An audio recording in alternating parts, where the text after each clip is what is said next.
Well, the reason I chose Grenoble is when I was in Lebanon, there is an institute called Maison de France, where I usually used to go to read about France and about the French, literature, French science.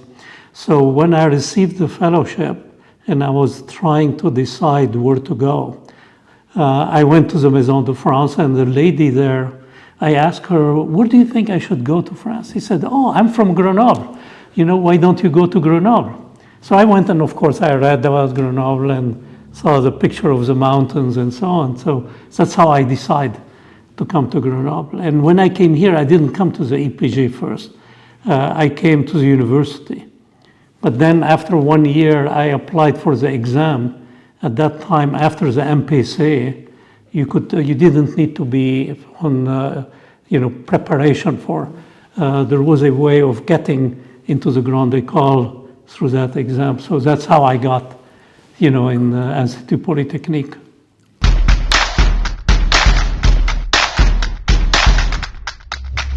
It was great. I mean, I very much enjoyed both the school as well as the city. Here, now remember that was a time when Grenoble was preparing for the Olympic Games. So it was a very active, sports-wise and so on. And that's where I learned ice skating and skiing here, which was before the actual games, happened when Jean-Claude Qu'il received all the gold medals. But also I enjoyed the university. I mean, the faculty here were great. We had Louis Néel was the president, of the university, but there were a couple of other professors. I remember Professor Benoit and Pebe Perula who were here. And so I had a great experience, with the students, with the university. So I have a great memory. And it really prepared me very well for what the rest of my career, happened after that.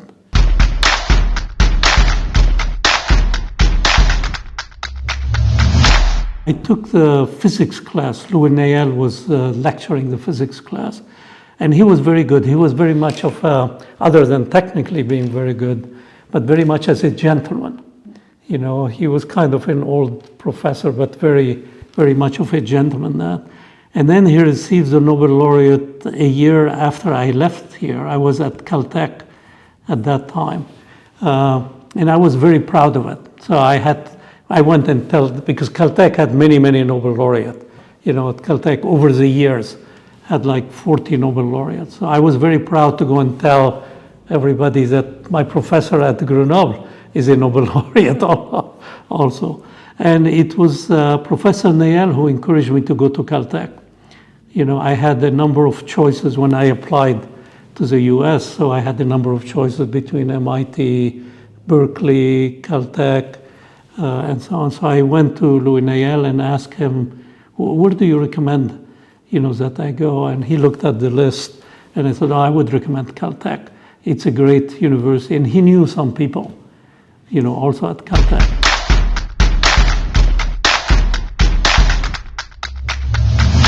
When I went to Caltech, the other reason I went to Caltech, other than Louis Néel recommending it, that's next to Hollywood. And I was very much into movies, cowboy movies, and I thought, that would be great. I'll be meeting all these movie stars, if I go to Caltech. So that was the second reason. But then after I went to Caltech, I found out that JPL, which is the main NASA center for robotic mission, is part of Caltech, even that it's owned by NASA, but it's managed by Caltech. That's an arrangement that we don't have in France here, where all the workers at JPL are university employees, but the money comes from NASA. So I started working at JPL as a student on doing that, and then when I finished my PhD, they said, would you like to work full-time here? It was much easier then than now. I said, sure, why not?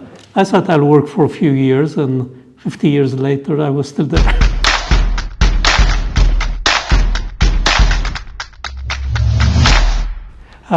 Basically, on almost every mission that we had at JPL, we had international collaboration.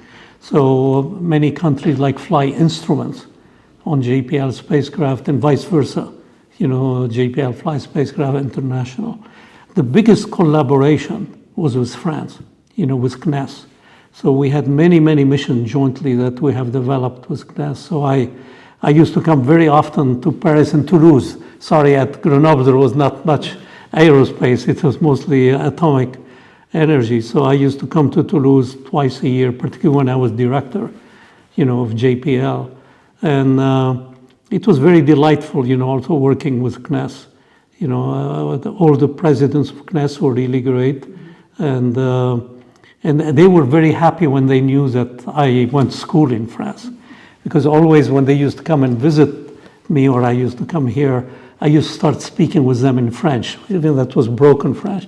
And you know how France is. They love when people speak French back to them. So that was the best collaboration we had.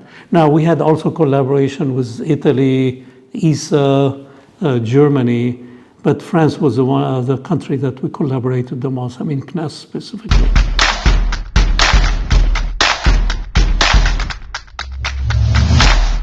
Here there are very many planetary scientists and astronomers.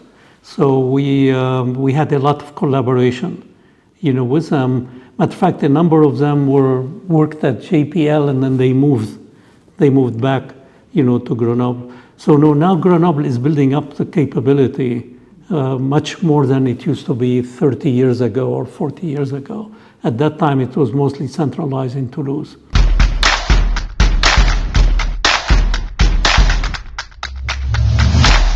The key advice I give is always pursue your dream. I had no idea I'll become the director of JPL. I grew up in a little town in Lebanon. I loved space and the stars and so on, but I had no idea, I'll become there. And even after when I went to Caltech, after Institut Polytechnique here, I had no idea that I would be there. But I loved space. That was something I had a lot of passion toward it. So I have a couple of advice. One is pursue your passion. That's something that you get excited about. And it doesn't have to be space. It could be any discipline in engineering, it could be music, it could be art, it could be business. Because to excel, you have to be passionate about what you're doing. And usually I tell my students at Caltech, remember, you'll be working every day on this thing. So you want to be working on something you love, doing. And usually I tell my daughters, the day you are driving to work and you say, oh, I have to go and do this one, then you are in the wrong business. You have to look every day to go and do what you are doing. So my advice to the young engineers and young student here is make sure you have passion about what you're doing. And I always advise my students, once you get your bachelor degree or diplômé engineer, go and work for a year or two in that field and see, is this really what I want to do? And you can change. In the US in particular, changing is very easy, to do in discipline. My younger daughter started as biologist and she ended up being an architect. She's completely different. Because she told me one day, Dad, I'm not sure I want to spend my time in a lab, doing things. So she went and worked in an architecture company, and then she went and got her graduate school in architecture. So that's the most important thing. The other thing I advise, young people is don't hesitate to try something really hard, even if you don't succeed the first time. It's because part of learning is actually sometimes you fail. Try to do something really very, very hard. Even if you fail, you learn from it, on doing that.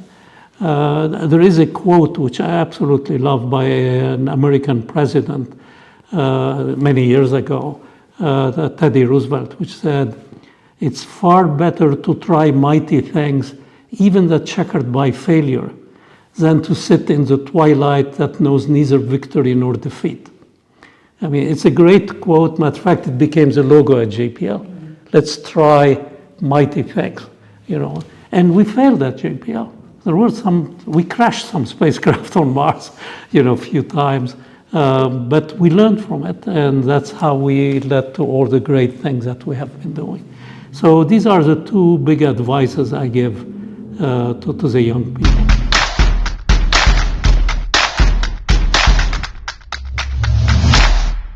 Well, you know, it's interesting because exploration is something extremely exciting. I mean, in everything.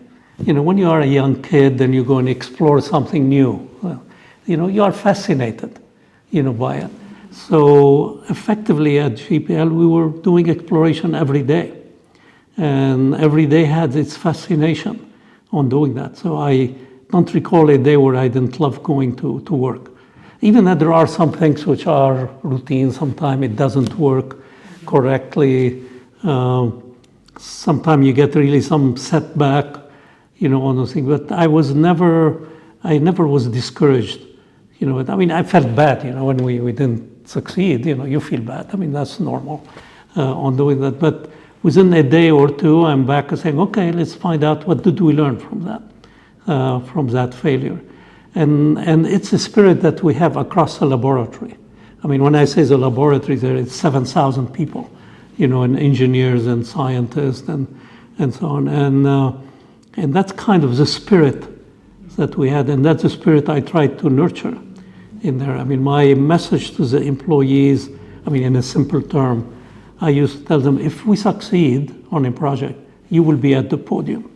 If we fail, I will be at the podium. Because that made them feel that, yeah, they can try tough things, but the director will be backing us up in doing that.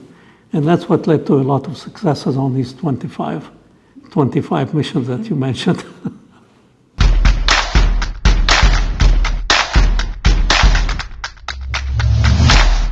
Just imagine, like, when you land something on another planet. When we landed the rovers on Mars, it was, you work on these missions for, let's say, 8-9 years. And everything depends on the 5 minutes when you enter the atmosphere of Mars, you open the parachute, you fire the retro rocket to land. Everything depends on those 5 minutes. Either it will succeed and, you know, it's all exciting, or it fails. And I remember on one of the missions when we landed it, after the landing was done, matter of fact, the head of the French Space Agency was with me there because we had a number of instruments. His name was Descata. He and I went outside and we looked in the sky and you could see Mars in the sky. And we looked at each other and said, we just landed this rover on that little star. I mean, the excitement and the feeling of doing that, really, it's an amazing feeling to do that. So even that the work is hard, you spend 8 years or 10 years, depending what mission, but the satisfaction that you have succeeded in doing an exploration on another planet, you know, is really something amazing.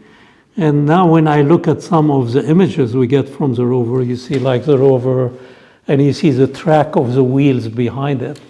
And you think, oh, look what humanity has done. We put our track on another planet.